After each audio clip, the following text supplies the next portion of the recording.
I really didn't know Trump. He knew me as the head of Breitbart.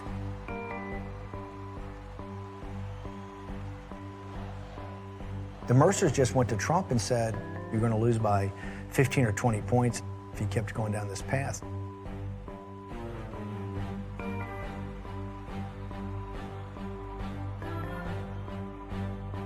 After I'd met with him, I went to the campaign headquarters for the first time. Because I'd never been at campaign headquarters in my life. So I get there at like 7 o'clock at night in Trump Tower, the 14th floor. And so I expected young people to be walking around with polling data and, all these smart guys looking at targets where we're going to go to. And I'm thinking I'm going to walk into some Robert Redford, the Candidate movie.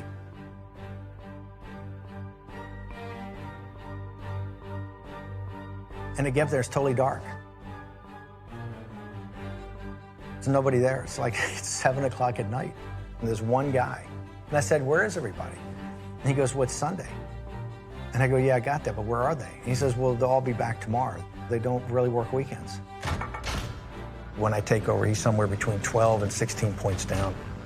Double digits down in most of the battleground states. Hillary Clinton's really not even campaigning anymore, just raising money. Then when I'm announced, it's like the Trump campaign's so out of business. This is just Trump getting vengeance by getting this mad bomber who's just going to wreak vengeance on all his enemies. The mad bomber being you. Yes, and it's the exact opposite. All we did is said, hey, we got to be maniacally focused, simplify everything, make her the spokesman and the guardian of a corrupt and incompetent status quo, an elite. And you make Trump the agent of change that President Obama wasn't.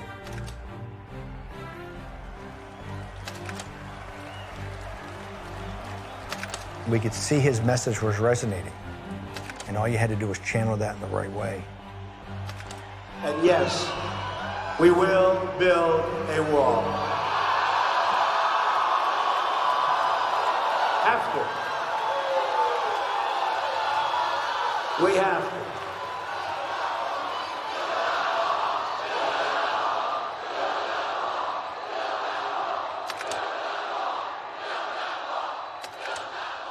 Remember, we had a great canary in the mine shaft. We had Brexit. Nigel Farage says Brexit would not have happened if there was not Breitbart London. I can see Brexit and 2016 are inextricably linked. They're inextricably linked.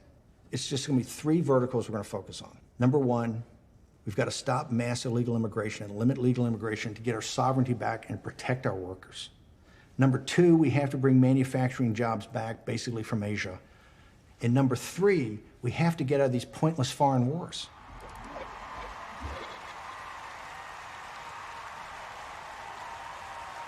So her thing when she came out was, Breitbart's racist, Bannon's a white supremacist. I walked in, it was like the fifth day. I go into the war room with all these TV sets, and she's in Reno giving her first speech.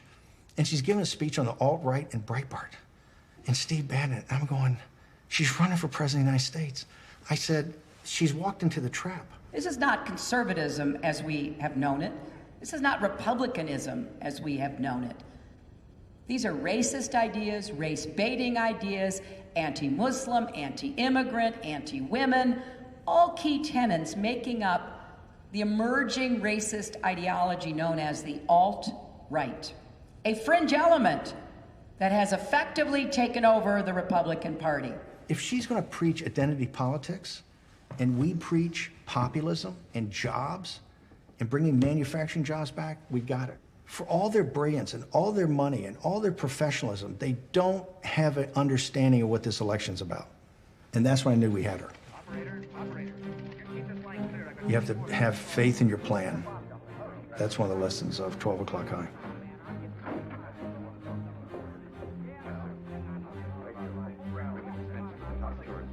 So this is war. It's absolutely war. At that level of politics, it's war. You're fighting for control of the greatest country in the world.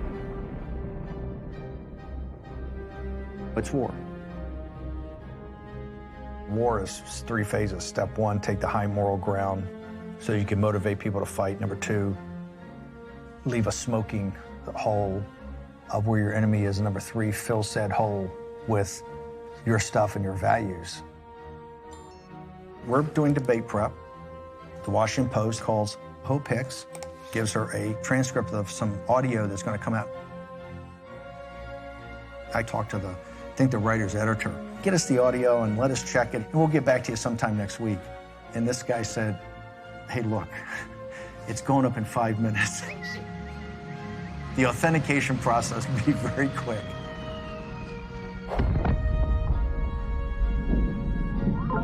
As soon as it went up, I knew it was going to be a huge issue. The Republican establishment, they were going to cut Trump loose to focus on the House and the Senate.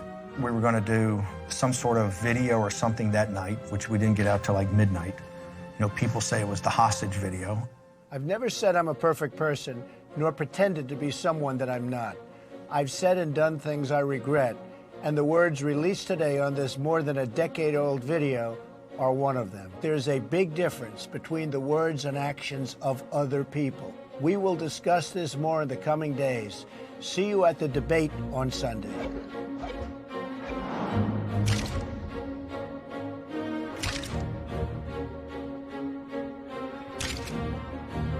On Saturday, we had called an all-hands high command meeting to be in Trump Tower in the penthouse. We kind of went around. Christie and Rudy give a traditional politician's response. Let's call 60 Minutes, have Melania on one side and Ivanka on the other, and you'll be in the middle and you'll beg forgiveness. I was sitting there just thinking that if he does that, it's over. I said they don't care about anything of Billy Bush. What they care about is they're losing their country, and they're losing their job, and they're losing their way of life. And if they see you as the instrument to reverse that, we're going to win, and we're going to win big. You have a 100% metaphysical certitude to win. What we ought to do is have a rally. Let's go to the Hilton Hotel and get 1,000 people, red hats, double down, triple down, and let's just do it. This is not Steve Bannon pushing him. His natural thing was to fight. The compromise was that we were going to go on ABC and David Muir, and we were going to do a live interview, kind of a middle ground between sitting on the sofa and apologizing and having a rally. We basically said, I don't care, I want to talk about build a wall. And as he got down to the conference room, tried to practice, said, I can't do this, and I'm not going to do this. Downstairs, there were thousands of people in the streets. Many of them anti-Trump.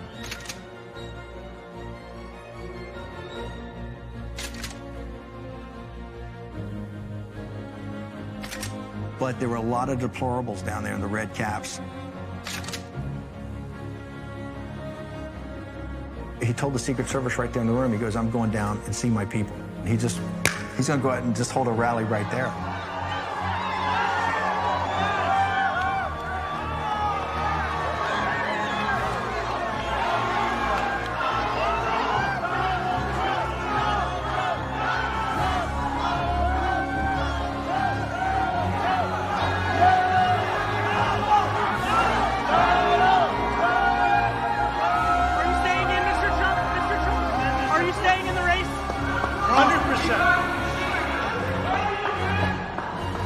Governor Christie pulled me aside and we had a little tete-a-tete. He blamed me for being the enabler. What he had argued up there was that this is not about the campaign. The campaign's over. If you go down this path of what this crazy guy's saying, you're going to not just lose this campaign and lose it by a historic number, but you're going to destroy your brand. And it'll have massive impact afterwards. And so Christie and I got into it, and I basically told him, the plane leaves at 11 o'clock tomorrow. If you're on the plane, you're on the team. You're not on the plane, you're not on the team.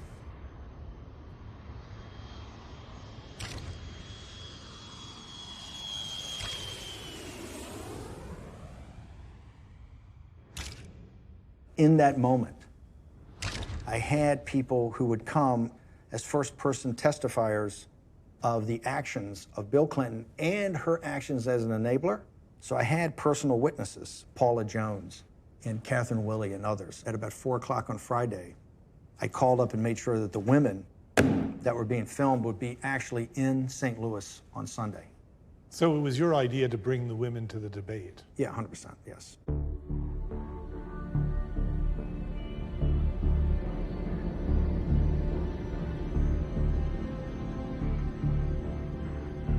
Went up to candidate Trump. Here's the plan. We're going to open the door and let the pack of jackals, opposition party media, come in thinking that they were seeing the end of the debate prep. And these women would just hit him with a fuselage at one time of, Bill Clinton raped me. And he goes, I love it. He took his seat in the middle. We opened the door to the media. They'd walked right into the trap.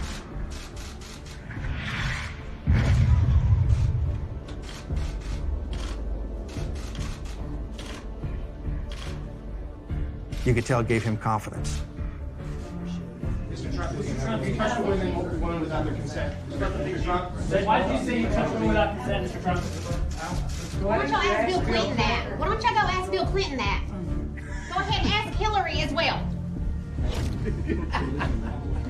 The debate before, they had allowed Mark Cuban to come down and sit in his line of sight, declaring him the entire time. I said, just go get him and put him back in the seat in darkness. It's 10 rows back. It's simple. Aisle C, 10 rows. No, completely blown off.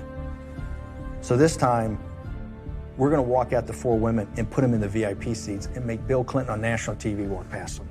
And so we just tell the guys, hey, we got different VIPs. And they go, oh, no, it's impossible. You can't do that. Dude, 2 weeks ago, you gave me the speech about you don't have control over security. What's good for the goose is good for the gander. They're going to sit in those seats, and when he comes by, they're going to say whatever they're going to say, and you're going to live with it. And it got to be showtime. We've already rattled them enough. We did jujitsu, and we turned the Billy Bush thing around.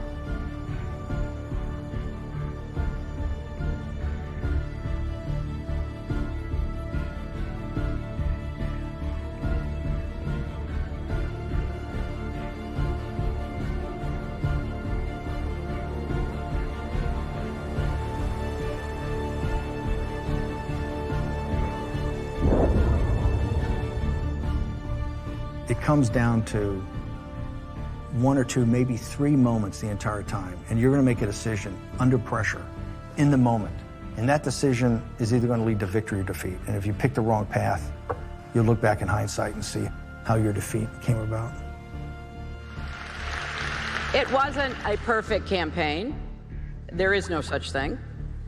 But I was on the way to winning until the combination of Jim Comey's letter on October 28th and Russian WikiLeaks raised doubts in the minds of people who were inclined to vote for me but got scared off. Ask yourself this: within an hour or 2 of the Hollywood Access tape being made public, the Russian theft of John Podesta's emails hit WikiLeaks.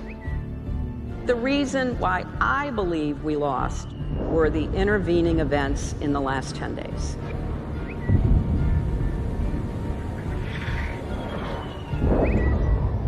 This just came out. WikiLeaks, I love WikiLeaks. Hillary had no defense for her secret speeches to Wall Street and international banks that she hid from the public and which were exposed by WikiLeaks. The FBI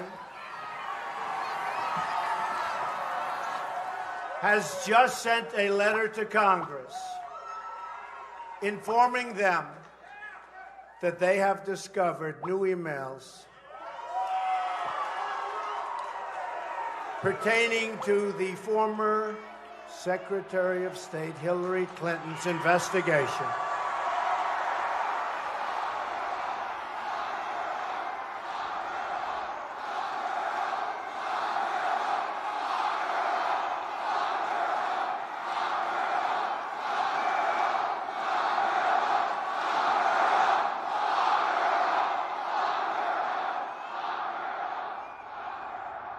What's interesting to me about this whole election, the moment that her emails became connected with Anthony Weiner's dick pics, she was done for. And you ran an ad. It's basically, I guess you call it from the Roy Cohn playbook. You call me a pervert, I'm not a pervert. You're a pervert. Decades of lies, cover-ups, and scandal have finally caught up with Hillary Clinton. Hillary Clinton is under FBI investigation again after her emails were found on pervert Anthony Weiner's laptop. Think about that. America's most sensitive secrets, unlawfully sent, received, and exposed by Hillary Clinton, her staff, and Anthony Weiner. Hillary cannot lead a nation while crippled by a criminal investigation. Hillary Clinton, unfit to serve. The 16 candidates the Republicans had, whether you're a libertarian, whether you're a limited government conservative, whether you're a heritage guy, Rand Paul, Chris Christie, Ted Cruz, Jeb Bush, Marco Rubio, all of them combined could not have beaten Hillary Clinton. It took a blunt force instrument. He understands that the modern world, particularly the modern political world, has become media. The medium is the message, and he understands that. That's why he can speak in a very plain-spoken vernacular, not in political speak. He's an armor-piercing shell. From the first day he came on the campaign in June of 2015 until today, the news cycle's Trump. He's taken over people's brains. He has.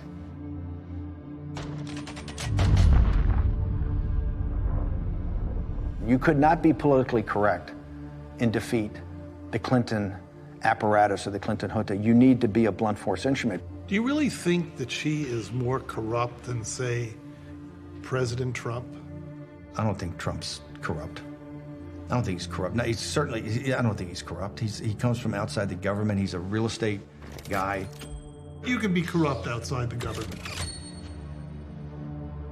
Has he been in lawsuits and had bankruptcies? That's the real estate business.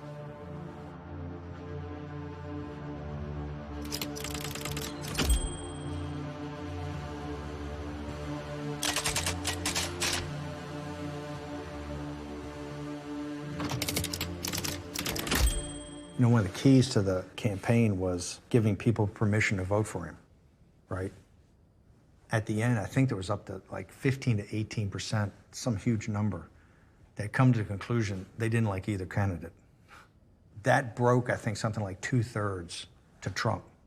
These are people that voted that didn't like either candidate, but picked the lesser of two evils or the agent of change. What our job is as a people is to tell the establishment, the big money interests, the wealthy campaign contributors, the Congress, is the status quo is not working for working Americans, and we demand change. If you had been Bernie Sanders' campaign director, would he have won? He would have definitely been taking on Donald Trump as the Democratic nominee. There's no doubt about that. Look at the crowds he was drawing. It wasn't that he didn't have the enthusiasm. Look what he did with the millennials. I can't tell you how annoyed my son is with me for voting for Hillary in the primary. Oh my God, you just crushed me. How did you do that? How did you possibly vote for Hillary Clinton? I'm kind of shocked now. How could you possibly make fog of war, and how could you make what known unknowns, how could you make this and then vote for Hillary Clinton? Because I was... We got to question. swap places now. Yeah, because I was afraid of you guys. I still am. I thought that she was the best hope of defeating Trump. And Bannon. I did it out of fear. I don't know how better to describe it.